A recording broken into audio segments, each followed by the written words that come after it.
So, gratitude.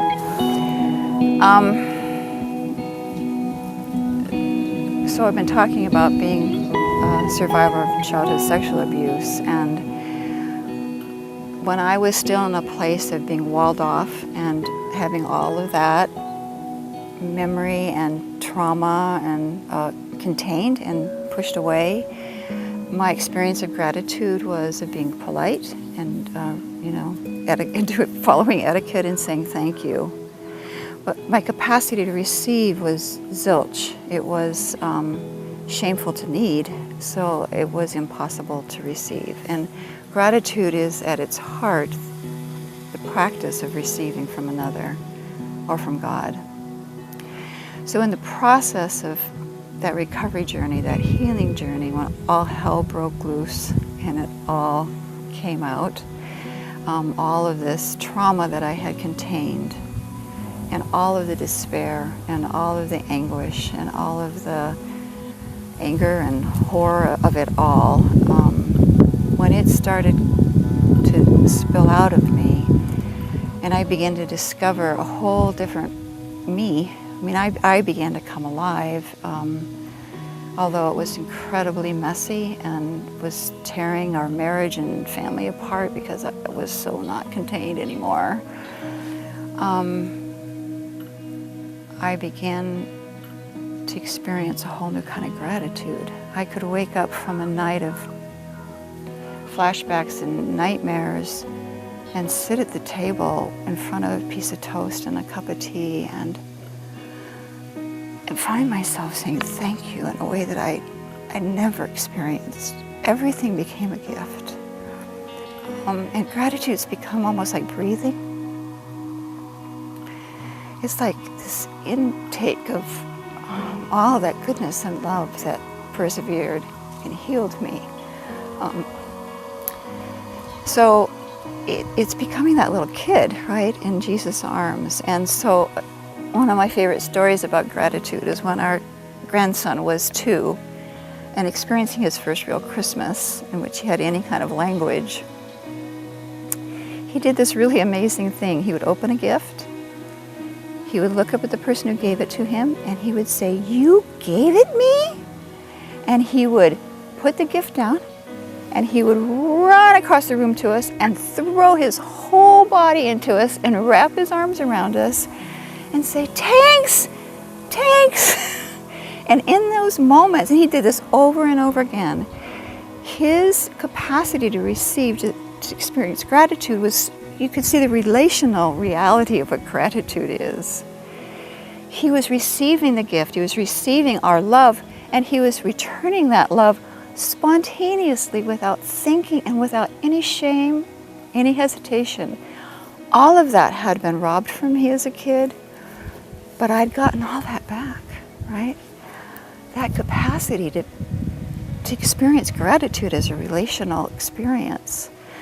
And another story on sort of the other end of the spectrum of life. I helped a 97-year-old widow friend die in her home when she was on hospice care for the last 6 months of life. This was a woman who could not receive all of her 97 years. When her husband was dying 12 years earlier, I really just stepped in. And I think she was so surprised and moved by having to receive something in that moment that she allowed me in her dying with great difficulty. But the more dependent she became, the more she had to receive. And she said to me one morning, after I'd spent the night with her, she said, "I think I'm learning to let go of my pride to get ready for heaven." and I thought, she's just summed up the whole thing for me. It's like, that has been my journey with gratitude. I've had to let go of the pride of, I don't need it, I don't want it, I don't need you, I don't want you, I don't want anything, I'm fine, don't bother me, stay away. All that pride, all that defensiveness that I didn't even want to have and couldn't stop in myself, I had to let all that go. Well, by God's grace, He broke down the walls and helped me let go of all that pride so I could get ready for heaven here on earth. Right? So I could get ready to receive God's kingdom here on earth in my life. So my hope, my prayer, my heart's desire is to live that gratitude, for gratitude to be, yes, my words, and yes, my breathing, thank you, through the day, but also to live that gratitude. There's another story about my 97-year-old friend that I really hold on to. She's been gone now for several years, but she was determined she was going to walk to the bathroom with her walker as long as she possibly could. She did not live in a big house, so it wasn't a long walk, but she had a very bad knee. So I'd take her arm, she'd take the walker. Each step, thank you, Lord. And stop. Thank you, Lord. All the way to the bathroom and all the way back. Thank you. Thank you. It was like singing a hymn of praise together. Thank you. Never cease praying.